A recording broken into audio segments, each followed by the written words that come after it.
Tudo bom, gente? Professor Ronaldo, de volta para falar sobre absolutismo monárquico, processo de modernidade. Como é que a gente pode resumir o que seria absolutismo monárquico? Que é um processo histórico de centralização de poder político nas mãos dos monarcas europeus. Ao longo da Idade Moderna, na verdade, esse processo começa ainda dentro do feudalismo, mais precisamente na Baixa Idade Média, e vai se estender durante basicamente toda a Idade Moderna. A primeira questão que a gente precisa lembrar seria o conjunto de fatores que acabou motivando esse poder cada vez maior na mão dos monarcas.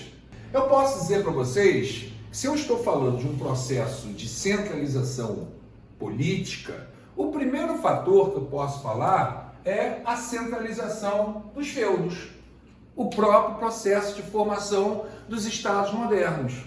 Lembramos que num determinado momento esse monarca ele pode ser um senhor feudal, um suzerano, e num determinado momento, com esse processo de padronização, de centralização política, administrativa, territorial, ele passou a ter mais poder em suas mãos, de legislar, de dominar um exército nacional permanente, certo? Sem dúvida nenhuma, ele vai ter um maior número de súditos. Portanto, você já enxerga esse processo de aumento desse poder real. Depois que começou esse processo, eu posso falar de outros que acabaram efetivando essa concentração de poder. Por exemplo, o expansionismo marítimo. Olha lá, o expansionismo comercial e marítimo europeu. Vamos pegar como exemplo a monarquia portuguesa.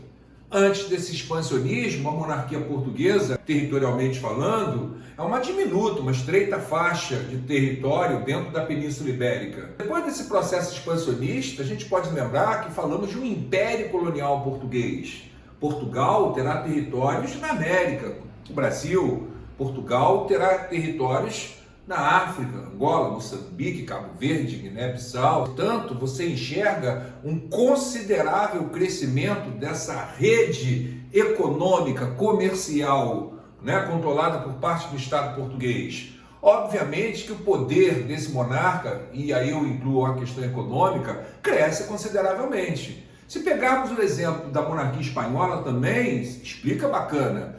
Porque você, depois do processo de colonização da América por parte da Espanha, você fala da Espanha dominando importantes áreas mineradoras na região do México, certo? Zacateca, na região do Altiplano Andino, com Potosí. Portanto, você fala de um império colonial espanhol também, que economicamente, comercialmente, dá cada vez mais poder a esse monarca espanhol. Associado a esse processo de expansionismo, como consequência dele também, podemos relacionar a colonização da América. Acabei de falar, olha, a Espanha coloniza importantes áreas mineradoras do continente americano. Isso fortalece sua economia. A questão do metalismo estabelecido, valorizado pelo mercantilismo. A colonização da América vai permitir a exploração de mão de obra local, através do trabalho compulsório, através do trabalho escravo, estabelecimento do exclusivo metropolitano. Portanto, todos esses fatores associados à colonização faz com que essas monarquias europeias ganhem uma grande força econômica. E, obviamente, isso acaba se traduzindo em poder político na mão do monarca. Um outro fator que eu também já comecei a citar é o próprio mercantilismo, que a própria essência econômica do mercantilismo já favorece o monarca. O rei francês bateu no peito, certo? Disse que o Estado sou eu. O mercantilismo diz que o Estado ele intervém na economia. Uma das principais características mercantilistas é o intervencionismo estatal. Portanto, certo? Se o Estado é o monarca e se esse Estado direciona, controla a economia, claro que o poder desse monarca é cada vez mais evidente. E um outro fator histórico que também fortalece o monarca, e nesse caso podemos pegar o exemplo da Reforma Anglicana, é o reformismo religioso, é a reforma protestante, certo? Quando eu falo de reforma protestante, eu coloco, uma das causas políticas do reformismo é você estabelecer a supremacia do poder nacional do Estado frente ao poder universal da Igreja Católica, A essência política da reforma já explica essa associação com o absolutismo. E como eu disse, dá para usar claramente a questão do anglicanismo. Basta pensarmos num ato de supremacia de 1534 estabelecido pela Inglaterra do Henrique VIII. Né? A anexação das terras da igreja, da riqueza da igreja, que são incorporadas ao patrimônio do Estado, né? E o monarca se transformando na figura principal da religião, passa a ser chefe religioso também. Então, sem dúvida nenhuma, a afirmação do poder nacional, a afirmação desse poder monárquico. Eu costumo fazer uma brincadeirinha, é uma brincadeira, claro, mas você pode pensar aqui, ó. Na hora da formação das monarquias, né, da formação dos estados modernos, eu brinco e coloco aqui, ó, Fn é igual a R mais B sobre SF mais IC mais T. Ronaldo, que diabos é isso? Na fórmula matemática? Não, é uma brincadeira de história.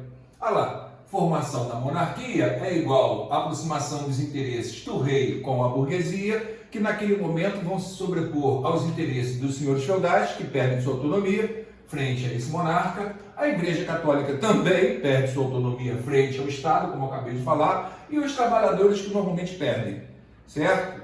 Ao longo desse processo de consolidação, esse crescente poder da mão do monarca, aí tu vê que essa equação, vamos brincar assim, histórico-matemática, ela altera. Por esse lado aqui, nós vamos colocar AM, as ondas do rádio, de FM para AM. AM é igual a R mais IC mais N sobre B mais T.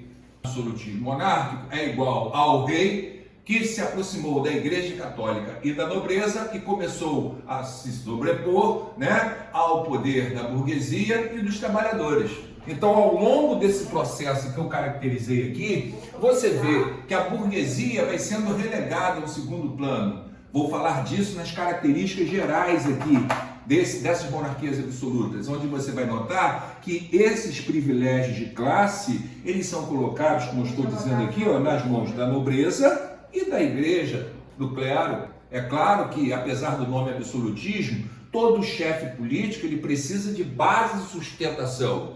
Num primeiro momento, essa base de sustentação, pela proximidade de interesses, era a burguesia. Mas ao longo desse processo histórico, a coisa muda e o rei se aproxima de outras bases de apoio. No caso, a igreja e a nobreza feudal.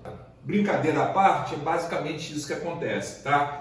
Ronaldo, qual é a fundamentação, né? A justificativa ideológica, ou seja, a teoria que está por trás desse processo? Aí a gente pode falar de alguns pensadores, né? Famosos nas provas, né? Nos vestibulares, tá? Estou dividindo em teóricos laicos, leigos, ou seja, não religiosos, e teóricos religiosos. Já posso adiantar o espaço para vocês dizendo o seguinte, ó, normalmente na hora da prova, esses caras aqui, certo? São os mais famosos, tá? Normalmente eles são os mais famosos, esses três aqui. De uma maneira geral, todos eles vão fundamentar de uma forma filosófica, científica, racional, vamos colocar assim, ou religiosa, eles vão fundamentar essa concentração de poder, essa autoridade do Estado, essa autoridade do monarca. Maquiavel, ele é famoso por aquela frase, os fins justificam os meios. Dentro desse contexto aqui, o que ele está dizendo é, basicamente, ele está liberando o monarca para fazer o que for necessário. Ele está dissociando a questão política da questão religiosa, da questão moral. Portanto, ele está meio que liberando o rei, ó, faz o que for necessário para manter o funcionamento do Estado, o seu poder. Você está acima da questão moral.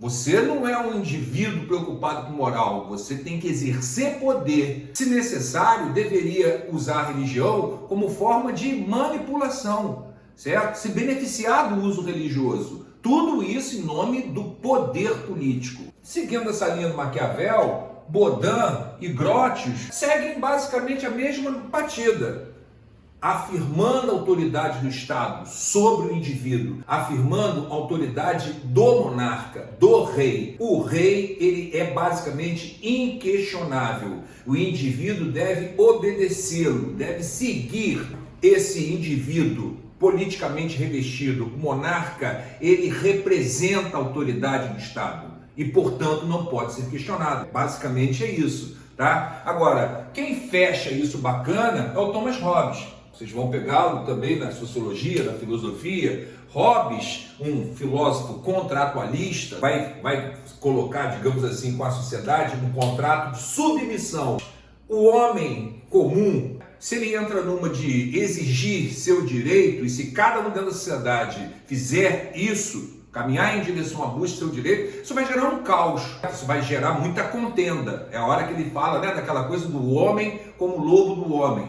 Portanto, ele vai chegar com a seguinte conclusão: a pessoa comum deve abrir mão de sua prerrogativa pessoal, do seu direito individual, e deve entregar na mão de um único síndico, colocamos assim. Essa única pessoa, ou esse síndico da vontade geral, seria o monarca. Portanto, está se firmando um contrato entre o indivíduo comum e esse chefe político, onde esse chefe político será responsável por administrar, por conduzir, digamos assim, as vontades e os direitos individuais. Tendo o norte político que a maioria tem hoje, galera, sabemos que isso é extremamente perigoso. O que mais, Ronaldo? Além disso, tem uma visão religiosa da coisa, uma questão chamada teoria do poder ou teoria do direito divino. Na verdade, colocada por um bispo francês, ele vai dizer que rei representa a vontade de Deus na terra. Portanto, um monarca, ele é um legítimo representante da vontade divina. Dentro daquele caráter religioso, galera, quem teria autoridade para questionar a vontade de Deus, se esse monarca é o representante direto dele? Usando os meios racionais ou filosóficos, ou usando uma base religiosa de argumentação, esses teóricos procuravam, em última análise, afirmar a autoridade do Estado diante do indivíduo, consolidar a autoridade do monarca. Ronaldo, dá para citar algumas características gerais dessas monarquias europeias? Vamos lembrar de algumas características bem marcantes, bem pertinentes, certo? Na política nós falamos, né? É um processo de centralização. Se esse monarca não pode ser questionado, como nós acabamos de falar aqui, provavelmente o autoritarismo será uma marca, né? A violência política, as perseguições, certo? As prisões, a intolerância política, uma marca desses governos, sem dúvida nenhuma. Na economia aqui, ó, acabei de falar ainda agora com vocês, mercantilismo, a valorização das práticas mercantilistas. E aí, a principal característica é a intervenção do Estado na economia. Você pega, olha, a característica da economia da época, lembra? Protecionismo alfandegário, metalismo, balança comercial favorável, são as características principais da economia nesse período. Na sociedade, Ronaldo, nós vamos falar normalmente da hegemonia da nobreza, do clero. Né? Em alguns estados, né, economicamente mais fortes, você vê um processo de urbanização, certo? A ascensão social da burguesia, né? Mas o que chama atenção mesmo é a manutenção de privilégios de classe. Lembra que tem uma barganha, eu acabei de brincar aqui com vocês, ó, esse rei precisa do respaldo da Igreja Católica e da nobreza. Em troca, o que rola? Rola um agrado. Que agrado é esse? Normalmente, isenção de impostos para esses dois grupos aqui, para fundamentar o poder do monarca. Porque quem vai arcar com essa carga tributária nesse tipo de Estado, normalmente é a burguesia e a classe trabalhadora. E na questão da religião? A questão da religião parece a política. Se elas andam de mãos dadas, política e religião, certo? Olha lá, intolerância. Ronaldo, fala melhor dessa intolerância. Muito parecido com a política. Perseguição, guerras religiosas, tortura. Podemos lembrar da atuação do Tribunal do Santo Ofício, da questão da conversão dos nativos. Podemos lembrar da própria história da influência do Estado português aqui no processo de colonização do Brasil, onde você não poderia ser protestante, né? Se o nego metesse a mão em cima de um judeu, coitado dele, estava lascado. Então são claras características de um Estado autoritário, absolutista. Então, para fechar, eu só preciso dizer o seguinte: as manifestações absolutistas nos diferentes estados, tá? Eu tratarei ao longo do processo histórico, na Revolução Inglesa, na Revolução Francesa. Fica para uma próxima aula, tá bom? Abração, se cuida todo mundo. Valeu!